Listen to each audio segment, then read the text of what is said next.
looking forward to this too. Awesome! Now we're finally recording. Oh my god, it was taking a second.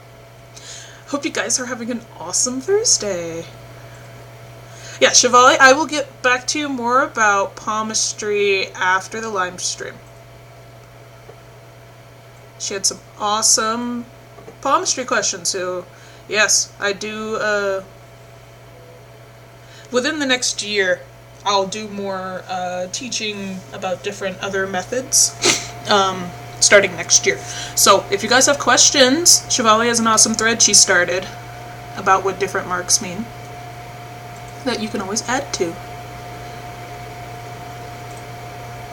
Alright, so we're gonna give it a second, let people arrive. I'm excited for the third day. Let's flip it. Whoa!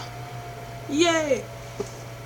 Let's give it a couple seconds, because sometimes it doesn't let you know immediately that I'm live.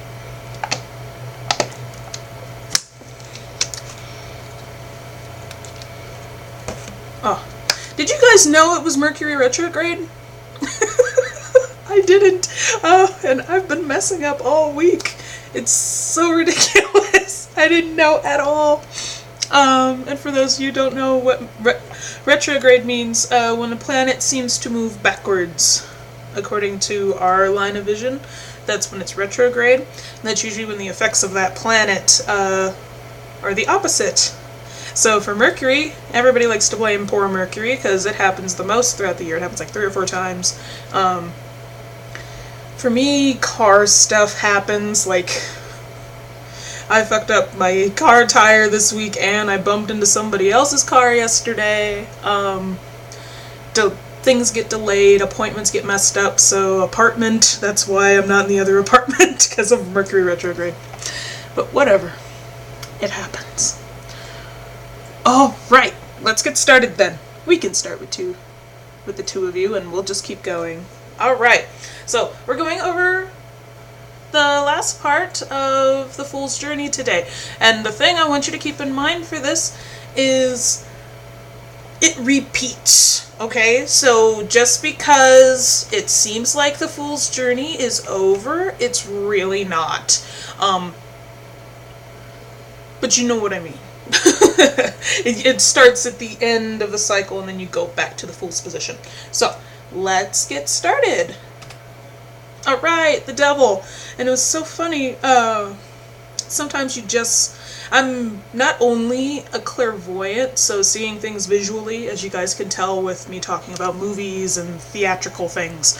I'm also a clairaudient, which is the psychic hearing, and I have a thing with music and shufflemancy, and I just got attached to this song today that is totally the devil.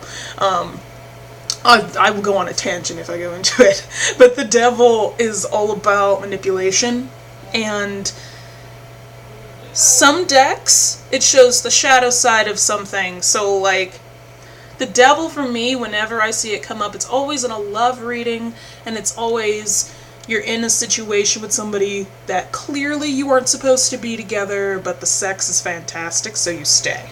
You know, that kind of thing. And the thing I want to point out, you got Adam and Eve here, but the chain is super loose around their necks. You know, they don't have to stay. Like, the demon's in the back, the devil is in the back. He's not forcing them to do anything. His hands aren't even touching them. He's just sitting.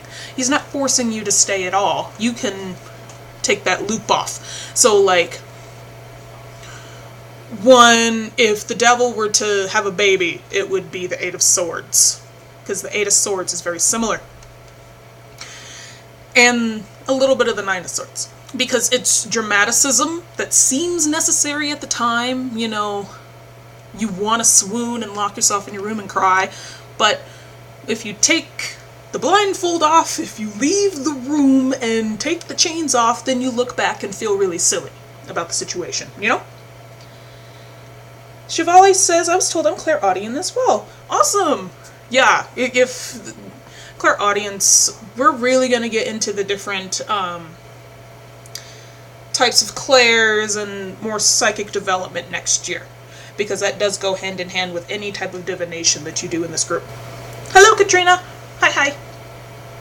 So, some things I want to point out here. The Gothic horror likes to show up with Cthulhu a lot. Especially starting now. He's also the King of Pentacles, I believe. And you'll see him again in the Major Arcana. He's, you know, I don't want to mess with Cthulhu, I'm just going to do what Cthulhu says. But when really Cthulhu's just going to sit there, he's not going to do anything to you. And there's 2 cards again for this one from the Dreams of Gaia. You have Knowledge, where it's more like, has your past educational things have you learned? Have they served you? You know, because we are learning creatures. Every day we learn something new, and especially if you want to expand yourself with tarot, your goal should be every day to learn something new about your intuition, about the cards, your practice, etc. So, hello Marissa, hi! So, that's one thing to go into the devil, is the thing you already know. And if you know how you got yourself in the situation, you know how to get yourself out. If you don't know how you got yourself in the situation, then it's time to reflect and get those chains off. Desire is the other one, so it's like, what you desire has a price. This is very Rumpelstiltskin-y for me, because, especially if you watch Once Upon a Time, how it's like literally everything is a price. Yesterday we talked about how with temperance it's transmuting. You have to have an equal share of things. So when you have desires that conflict with your knowledge, that's how you end up in a devil situation, where you're listening to your sacral chakra more than anything else. If your heart is like, I don't know, but you're just like, my loins say yes, then you're gonna go ahead and follow the loins a lot of the times. So this is how you get in bad situations to start off. Alright. Hello, Lisa! Welcome, welcome. Okay. The next one is the Tower. So, when it comes to the Tower, we're going to continue our narrative here of how the Fool wanted to be the best cupcake master, you know, and he aspired to see people. He's gone through his spiritual section, and now he's literally made the kitchen blow up, you know. He went to the devil, he went to a bad mentor, and tried out what they said, and now it's blown up in his face, you know. And the difference between Death and the Tower is the Tower is more of a physical cord cutting. Like, it's, sometimes you didn't see the Tower coming, but it's like a volcano. Sometimes the volcano is quiet, and then other times you see the smoke for weeks and you just ignore it, and then your house gets destroyed, you know. So it's winter compared to autumn, which is why I had Death as autumn and this is winter, because there's no harvesting here. It's a wreckage. You can't do it. And the next couple cards from the Tower all the way to the end, you can really pick out in any movie, any story, you know. You can pick out these moments. Sometimes they're really, really quick, but this is usually the climax. The Tower is always the big moment where all of a sudden everything blows up in the hero's face, well, the protagonist's face, and you don't realize that, you know, in the audience you're like, that wasn't a very good idea, and you feel a little bad for him, but the protagonist is like, where did it go wrong, as he's leaping from the wreckage, you know? So a common symbol to always look for here is some kind of tower, some kind of straight line, and usually crumbling and people falling. A lot of the times there's a crown on top, but not all the time. Perception from the Dreams of Gaia got picked for this because your perception of things can change things dramatically for you. You know, there's some stories of I can't remember exactly, but if it's a group of people who are blindfolded and they're touching different parts of an elephant and they're each going to have their own story. But it's not until you collaborate and see the entire wreckage or see the entire situation that your perception changes, you know? So That's something to keep in mind with the Tower. From your point of view, you are jumping, but you don't know a different person's point of view that's watching it happen and who can get the full situation. And a lot of the times as tarot readers, we're in the back. We're where the star usually ends up, and we're looking at this wreckage and seeing people jump, and we're going to help them. We're not in the wreckage ourselves, you know? Hi, Kelly! Ooh, we have comments.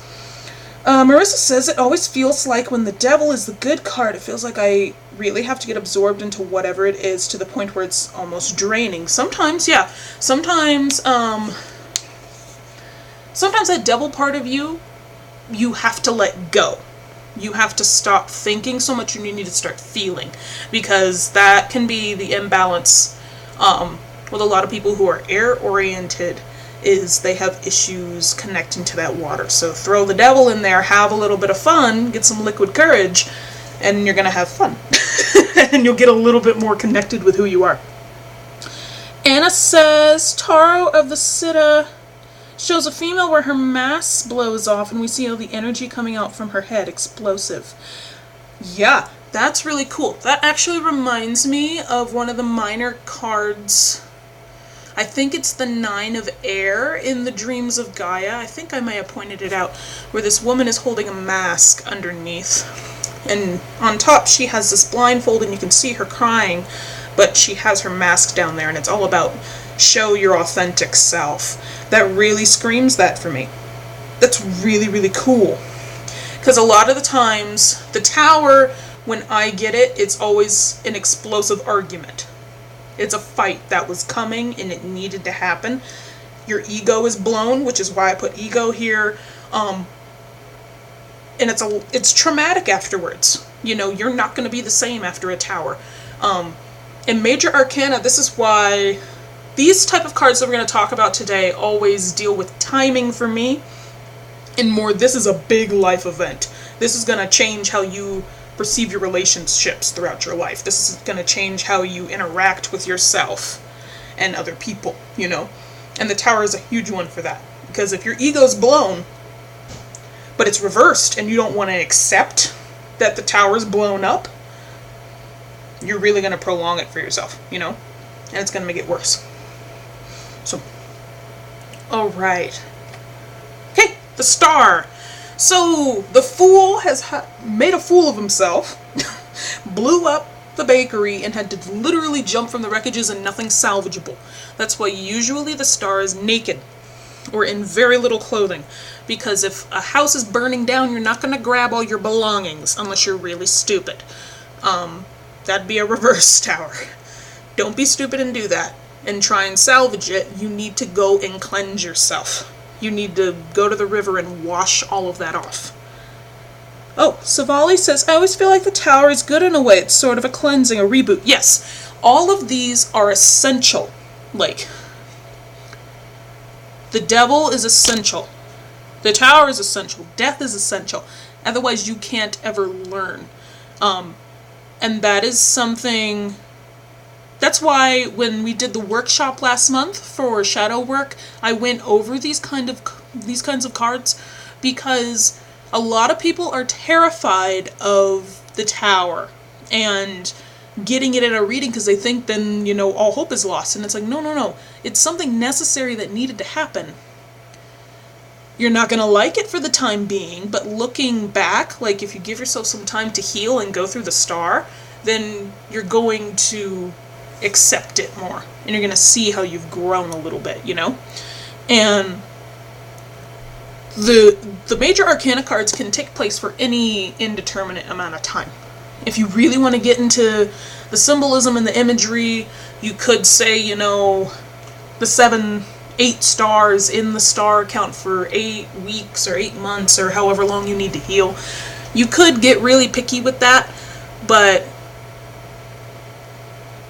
it's a healing and a destruction that you need, because humans are both. We're both masculine and feminine, we're both healing and destructive, and especially spiritual workers like us, you know? Hello, Aaron! Hi. Hello, Teresa. Okay. So, with the Star, the big imagery is water. We just came from fire with the Tower. Now we have to go to the water. We probably landed in the water. And now we're cleaning ourselves off. We're not salvaging at this point. You're just licking your wounds right now. That's why if the stars reverse, it can be pessimistic. But after the winter comes spring. You need to heal yourself and get ready for something peaceful and hopeful, you know? That's why healing from the Dreams of Gaia is for this one. You know, you have to do what's necessary in order to increase your well-being. You know, you find when you go to this river and the Fool comes through and he's cleaning himself off, he's looking for his actual wounds. It's not just a quick dip in the river. He's actually going to assess, okay, where am I cut? Where am I injured? Do I have a 3 of Swords on me somewhere? Is this a 5 of Wands moment? Am I feeling like a 5 of Pentacles right now? He's thinking through his mind, where am I injured? So he can assess in the next cards how to help himself, you know?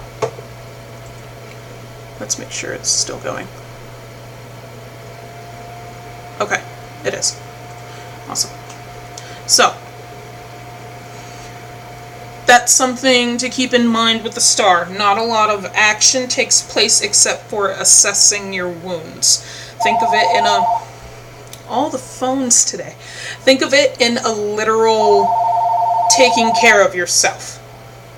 Chevalier says, but death is more severe in comparison to the tower, isn't it? No. Death and the tower, well, it really depends on you. But death, like we went over yesterday, is more of a spiritual ending. You can see someone growing old, getting sick, and dying. It's a longer process. You see that transformation happening.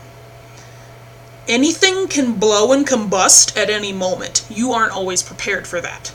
So sometimes the effect of the tower can be more traumatic because you didn't see it coming. To give a comparison, death can be, you know, like I said, someone in your family dying. But it's more like they're sick from cancer, or they've just gotten old and they drifted and they went to sleep, you know. The tower would be someone getting in a car wreck or a plane crash, where you did not expect it at all. But it happened, they died, and now you have to move past it, you know. And I'm sorry if I trigger anybody by giving that description. But you see the comparison. One, you can see it's going to eventually happen. We're all eventually going to pass. But if some of us were to get shot tomorrow, we wouldn't know. We might pull the tower and see something bad was going to happen, but we might not know exactly what it is. Something might just blow up, you know?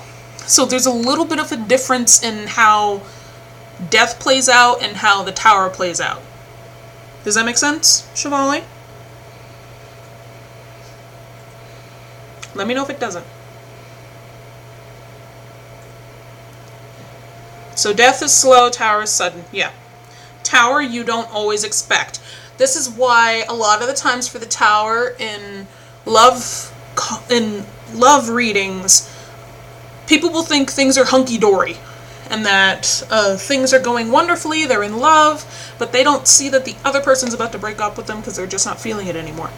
A lot of the time, the tower happens when you're a little bit blind to the situation, you know? But death happens, you can see it ending, you can feel the energy shifting in that direction. Awesome, I'm glad it does. And awesome questions. If you need clarification like that, let me know. I'm happy to go over it.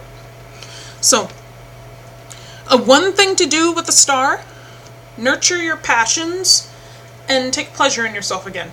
Get to know you again, because that's really gonna... One thing about any kind of injury is you get injured in all different kinds of ways. If you end up in a car wreck, you still have spiritual healing and emotional healing that need to be done. You know, not just physical. So keep that in mind if you get the star in your reading. Okay, the moon. Okay, so the moon, if we're talking about triple form goddess again, because remember the first day I talked about how the Empress is, which moon is it? The Empress is the maiden. No, Empress is the mother. The High Priestess is the maiden, and the moon is the crone. This is the crone here that we're talking about. So, the Fool, our protagonist, is just jumped from this wreckage. He's in the forest. He's cleaned himself off. He's still maybe naked, or he may have some salvageable clothing on, but now he's scared. He's trying to get to the nearest town, and he's going through the forest, and he's terrified. You know, because things in the dark don't always look the same in the light. That's why another example to give for this is Snow White. She's running through the forest after the huntsman tries to kill her, and everything is terrifying to her. And it's not until she stops for a moment and lets herself cry that the light comes back, and then you see the forest is not that scary, you know? She gets to her sun moment. But right now, the Fool's going through the moon, so he's confused if this is upside down. He has the moon to guide him, but at the same time, things don't look that clear to him. So, the moon, for the Gothic horror, of course, has a werewolf. You know? Dogs are really prevalent when it comes to the moon. The moon, for the Enchanted World, on the far right, is crying. It's got a tear in its eye. You know, it's smiling, and you can see stability in the distance, but the moon's not happy. It's still crying. There was still a loss with the tower. You are still traumatized. Like, the tower is not the end of the trauma, and the star is not just the beginning of the healing period. You are still traumatized by the events that have taken place up to this point. There's like a huge character arc when it comes from the chariot all the way through to the tower. There's this huge arc, and now the healing is happening right now. So, if the moon were to give birth to some cards, that would be the Five of Pentacles. You might have to wander through a wasteland in order to get some understanding. You got the Eight of Wands. I think it's the Eight of Wands.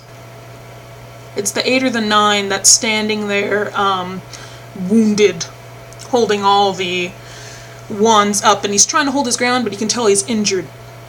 That's a part of the moon, because it's like, I'm trying. I've gotten through the star, and I'm standing here, but I'm still injured, so don't hit me too hard, you know? And intuition for the Dreams of Gaia is a huge one here, because your intuition is really going to be your guiding light when it comes to the moon. Because the moon itself, if you just take a look at it magically and spiritually, it's all about intuition and feminine power. So, you need to get back in touch with your instincts when this card comes up. You know, you need to reach across your personal spidery web and pull at the strands and see what comes up. It's still a little bit of the healing process because your web can be damaged. You know, after the tower, you may lose some friendships. You might lose family members. You know, things like that. So you need to pick things up a little bit. And the moon is also a situation where a person may feel like running away. The Fool may feel like giving up right now. This is the part where usually there's a little mini fight that happened after the big fight in a movie, where the team is squabbling and they don't agree and things just look down and feel down, and it's usually dark and rainy, things like that. Shivali says, moon can also denote deception, but I always thought it also calls our intuition, so that means our intuition can be deceptive. Good question. If it's upside down, I call it more for deception. It really depends on your reading style. I personally don't see the moon as a bad card, like as an evil or deceptive card. It's just saying, watch yourself. Like, you need to look out to prevent getting a Ten of Swords. You know, you don't want to go down this dark alley. You need to be a little bit careful with the moon. One reason why I don't have an issue with the moon is because I really love Hecate, or Hecate, or however the hell you pronounce her name. I really love that goddess, just because she speaks to so many different parts of me. So, this is a card that if I were to do a tarot spell for, I would pull the moon for Hecate. Because that's what she goes with. It also has dogs and wolves are some of her creatures. So I consider it actually a really peaceful card. If people who like the daytime more and like seeing things clearly may not like the moon, and they may consider it more deceptive. But if you're a little bit more in touch with the moon yourself, then you'd lean more towards it being a good sign of your intuition, you know? Does that make sense? If this one, along with a couple little cards, really depend on your own perception. This is me going through the intuitive journey, you know, how I see it and how I tell a story with it. But that's why I encourage, for this entire series, you to go through with your own tarot deck and you to download the workbook. Let me get the workbook link pinned here. For you to download the workbook that I provide for coming along with the series. Because when you use the workbook, there is a section for you to write it down and to really assess it on your own as well. Shivali says, I thought moon retrograde means secrets coming out. It can, yeah. Yeah. The moon also, if you want to take it from a planetary perspective, it depends on the cycle that the moon is in as well. If the full moon retrograde, then your goals aren't going to get accomplished as easily, you know, then some things may come more to light. If it's the new moon that's in retrograde, then new beginnings and letting go might not be that easy, you know. If you take it more with a planet perspective, it'll change with the phase. But again, that's just my perspective. If you believe, Shivali, that it's more deceptive and sometimes intuition, but mostly deceptive, and you don't have a good vibe for your card, then write that down and journal about why you feel that way. That's awesome. You know? It's good that you ask these questions. It's always good to ask questions like that. So, after, you know, you wander through the wilderness, and dawn's gotta come at some point. And then we have the sun. And you notice the difference. Like, I'm gonna flip back and forth here. Look at the Gothic horror. You know, same situation, same landscape, but you got a werewolf. And then you got someone going after the werewolf. You know, kind of like a daybreak. I always thought it was awesome having that. Okay, so the sun is the happy. You just came from a really depressing thing, and, you know, you lost your family, you lost your belongings, and you washed yourself off in the river, and you had a terrifying night, but now it's daytime, so everybody's happy. It's a little bit more to it than that. For one, you find joy and renewal, but I feel like sometimes the sun can have more naivety than the fool, because the sun can be all about perception. You find that hope again to continue your journey. Usually the protagonist in a story would talk with somebody to restore their belief. They'd have a soliloquy and talk to themselves. Their faith is restored, things like that. Jean Valjean decides to go into the barricade and drag out, you know, his daughter's lover, things like that. So, but the thing with the sun for me, if you flip it and you're too into the happy, happy, joy, joy, you can be really, really blind, because the sun is blinding. And that's why thought is here for Dreams of Gaia. It's like, don't rush. You need to think things through. Things look happier now, but your thoughts and your beliefs and your mental state are your foundation for either happiness or depression. So you need to find a new balance again and find your personal happiness, you know? So, one example for the sun, just because the Rider-Waite screams this to me, is the play Equus. Some people may have heard of it with Daniel Radcliffe. After he first got out of Harry Potter, he was in a play where his penis was out. And this is why. Equus goes through the story of this guy. The psychiatrist is trying to figure out why he killed these horses. He, like, stabbed 4 4 or 6 horses' eyes out.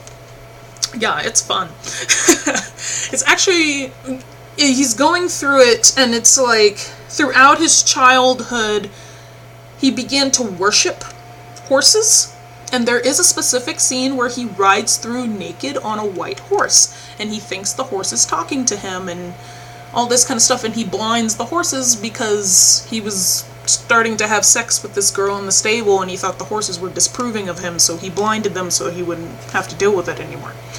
So it's a lot of mental insanity, but it just screams it to me because it's always a naked little boy riding on a horse for some reason. And there's this need to be realistic. Was the horse actually God to him? No. He had mental things going on. But at the same time, he had found his happiness and his reprieve in these animals. And he created his own little happiness in paradise, you know? Savali says, can you explain the imagery on the moon card, the 2 wolves and the Scorpio in between them a bit?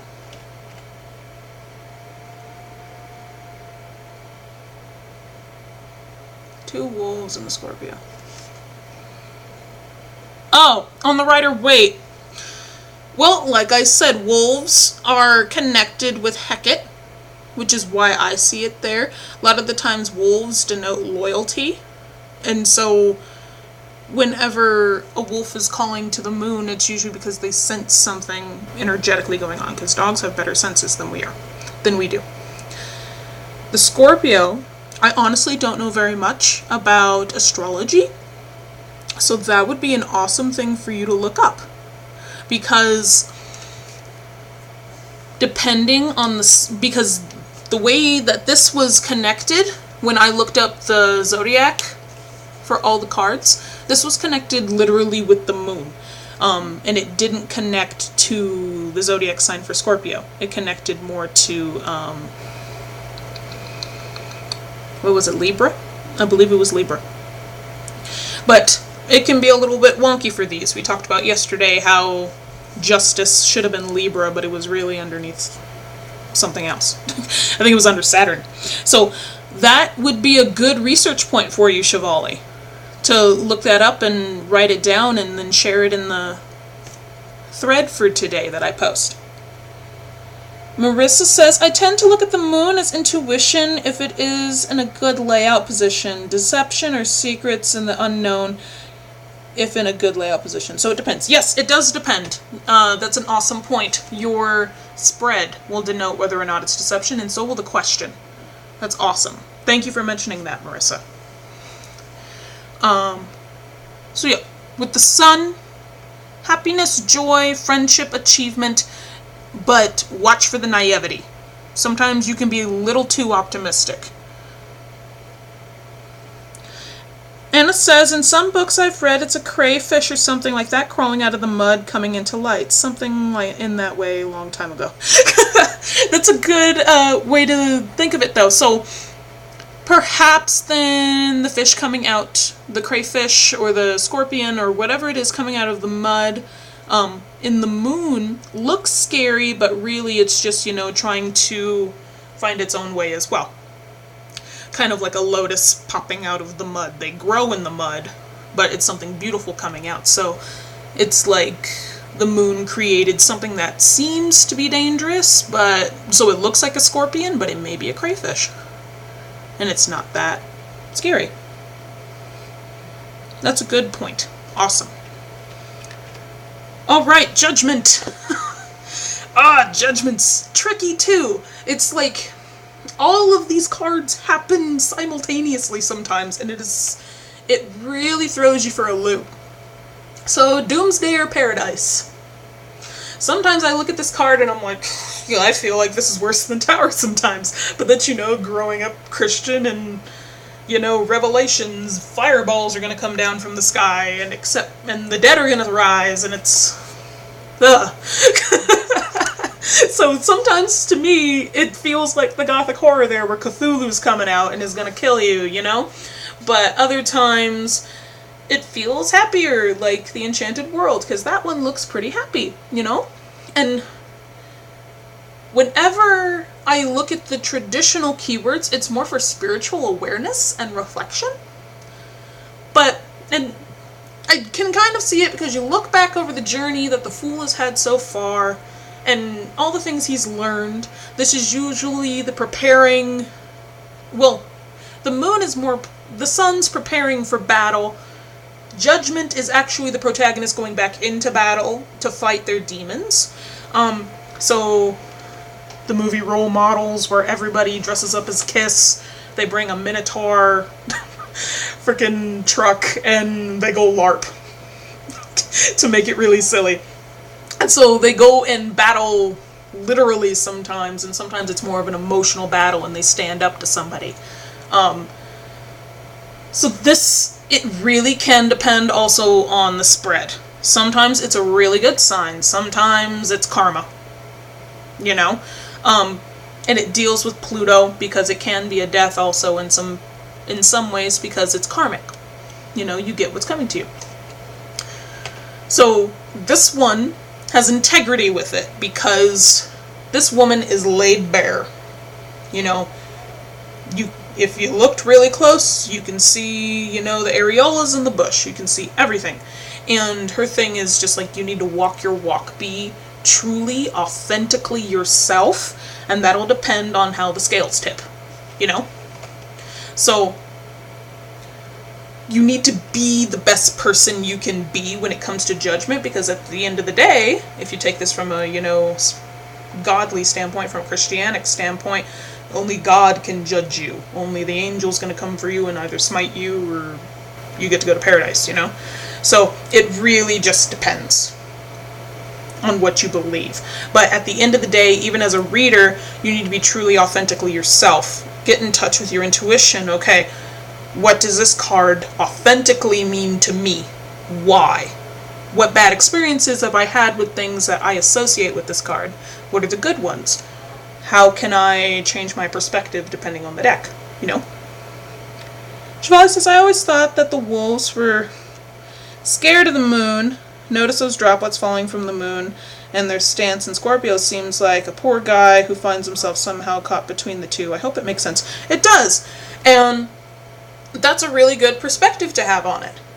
And that's awesome. So, really see what other cards, because I know I didn't see you for the other 2 days for the workshop, for this series. Check back with yesterday's live stream and Tuesdays and see what other cards that you have a different perspective on. Because it's good that you have those different perspectives, you know? They help mold you as a reader and help you figure out how tarot works for you. So, let me know also, everybody here, what does judgment mean to you? I personally don't like it. I don't care for the card, especially the Rider-Waite version.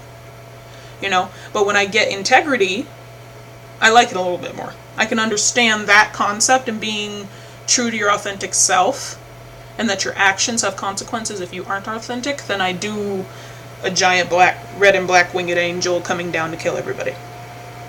Or raise the dead, you know. Okay, last card.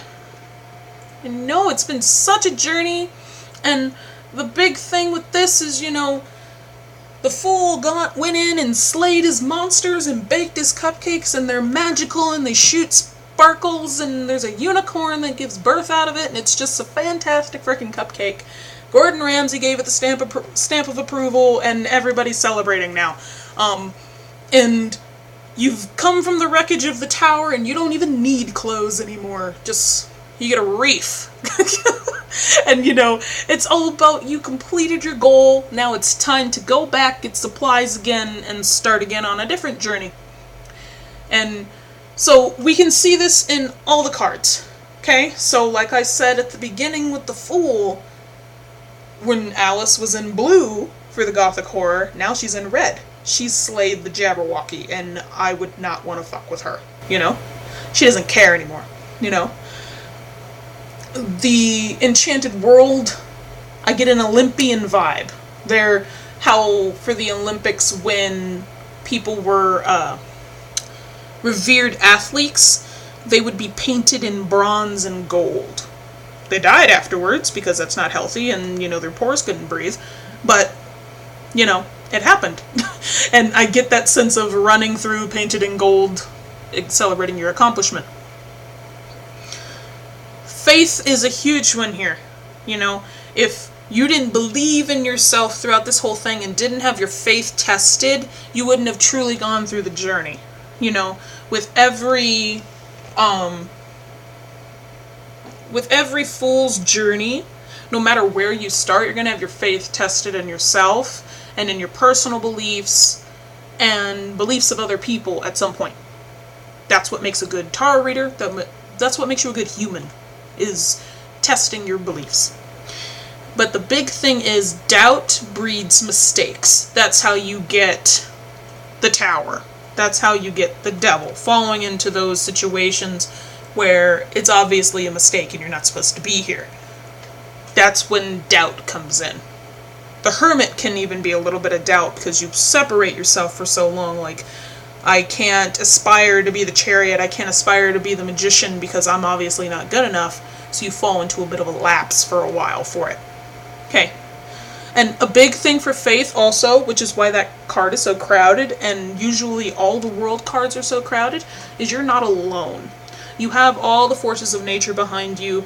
You have your family, your friends, and depending on how spiritual you are, you have your guides and your angels and your daemon, and you have all kinds of people backing you, And you have all kinds of different realms backing you as well, and watching over you and making sure that you're happy.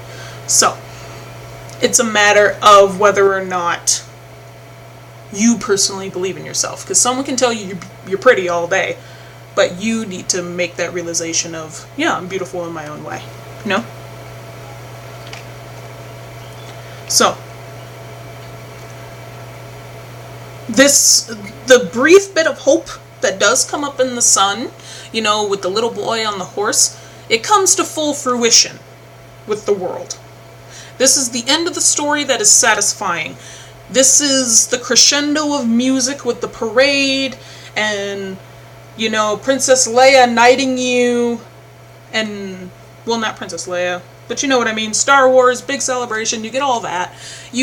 It's the big party before the credits start, and then the next movie, the fool starts over again. Does that make sense? And we made it through. It's awesome. Let's see. And then the biggest thing, I see a lot of people get stuck on the world. Don't get stuck at the ending, because it's like death, it's like the tower. There's a forcible ending, but then you need to start over again, and that usually starts with the minor arcana and going through little changes. But start again at the Fool and go through those little changes for yourself, and it gets so much better, Great. So, really quick, I wanted to talk to you guys about my course, because I've seen some questions for it. Anna says it does. Lots to wrap up in our minds. Lots to wrap our minds around. Gonna be great fun. Yes. It is lots of fun. And that's why, because it's so much information so quick, you have the workbooks to go through it for yourself. You've got me here in the group to post threads and talk to me about it, especially when you're confused, because your views are different. Because your view is just as valid as mine and everybody else here. And you have the participation, you get the emails, you get all kinds of videos and links and everything, and then you also have my course. Okay? So, hello, Jency. So, big thing about my course. Wanted to talk to you for a second. The Start Reading Tarot Intuitively course I started this year. Personally, because I have been at that point where I have no clue what the hell the cards mean. I remember getting my first deck from my friend Izzy, my roommate in college. She just threw the Enchanted World at me and was like, here you go. And I was like, I don't know these. I was raised a Jehovah's Witness. I don't understand. I don't even know the names for the different angels or anything of that. How am I supposed to know what tarot cards are? And you saw the imagery for the major arcana. It's like geometry meets Renaissance, and there's some weird colors and symbols in there sometimes. And I was like, I don't know where the hell to start. I just feel stuck. And I heard of intuitively reading. And when I first started it, I was like, okay, I'm supposed to sit here with a tarot journal and stare at a card and write what intuitively comes to mind. And I stared at it and was like, okay. When I started to make it more into my own thing, when I started to use my degree in directing, in theater, as you guys can't tell, I'm very theatrical. When I started using symbolism and characterization that made sense to me, I paid attention to the colors and to the body positions and sometimes the key words that come with different decks, and I started learning how to sense within myself, even before the meditation, even before, going through a spiritual journey. I started figuring out what the cards meant to me. And I would question why I'd go on Google or I'd go into a typical handbook and I didn't like the meanings. I'm like, I hate the King of Wands. The King of Wands is an asshole. Why does everybody say he's so compassionate? I don't see that. So when those insights started pouring in and I started talking to other people about it and I started really doing tarot readings, I realized so many people are just like me, where they don't get the same meaning for every card. We saw that today with Savali, where she doesn't have the same meaning for the moon as, I did. And then I feel it expands your practice so much more, being able to sit down, figure out what you mean, and then collaborate with other people. So I created the Start Reading Tarot Intuitively course, okay?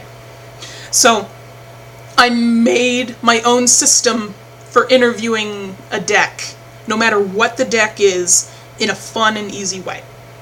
And getting to know its own personal style, because that's huge. I figured out the difference between tarot and oracle cards, not just because of keywords and the number of cards and how they look, but in other ways. I figured out how to create the perfect tarot journal in a really easy way, how to ask the right questions and do the right wording, recognize familiar symbols, and create really easy spreads. Like I believe Marissa talked about, how you can look at the context and how sometimes size really isn't better. Like the bigger the spread doesn't mean you're going to get more out of it with a tarot reading. I really figured out a fantastic system on how to do this. And on top of that, I threw into this course, a beginner's guide to tarot and all my stuff. I created a gigantic set of keywords and tarot journal inserts and custom spreads, and I put in meditations and all these different tarot myths. I bust them, and it's like, I wanted to create the ultimate package that I wish I had. Because not all the time is tarot super spiritual. Okay? Sometimes you aren't spiritual in the slightest. You just want to go out there and just enjoy the imagery, which I loved. I loved sitting down in the middle of my women in drama class and doing my daily reading and comparing it to the play that we were doing for the day, or sitting there in the green room and just enjoying going through my cards and talking to other people about it and getting them interested. So that's what I created here for you guys. And that's what 100% my support and my passion really is helping people read intuitively. Like, using your intuition is that hard.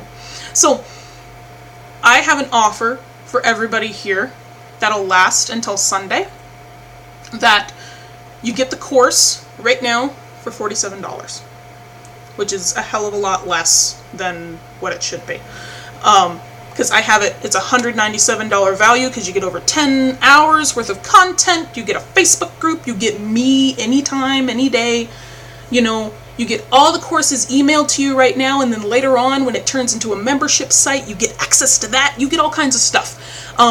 Plus more than what I mentioned for $47. you know.